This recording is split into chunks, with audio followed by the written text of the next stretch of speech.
Séparée depuis 3 ans du prince Charles, Lady Diana a décidé de se livrer sans retenue face aux caméras de l'émission Panorama en novembre 1995.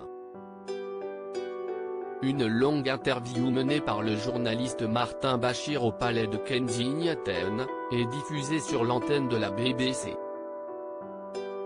Mais si la princesse des cœurs avait accepté de lever le voile sur sa vie au sein de la monarchie, ce ne fut pas sans une pensée pour ses fils, le prince William et le prince Harry.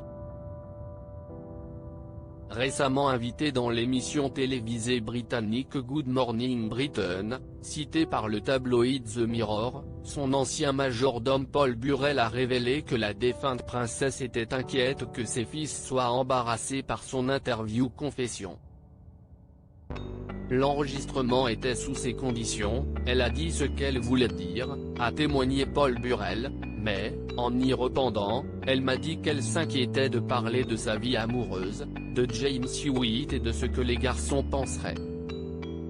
En effet, face à Martin Bashir, Lady Diana n'avait pas hésité à révéler sa liaison avec le militaire au grand jour, mais aussi celle de son ex-mari le prince Charles avec Camilla Parker Bowles, qu'il a d'ailleurs fini par épouser en secondes noces en 2005.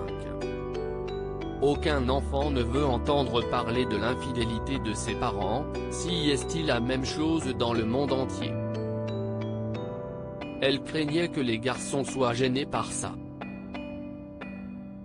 Le prince Harry cible de rumeurs. Il faut dire que les confidences de Diana Spencer ont secoué la monarchie, poussant Sa Majesté Elisabeth II à encourager son fils aîné de lui demander le divorce.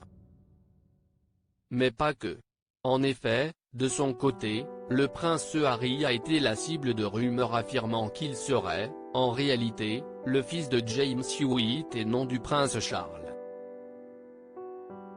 Mais si Lady Diana s'inquiétait de plonger ses fils dans l'embarras, elle a fait fi des répercussions que son interview choc aurait sur ses relations avec le clan Windsor Mountbatten, qu'elle aurait copieusement insulté dans son entretien et avec qui les tensions avaient atteint leur paroxysme.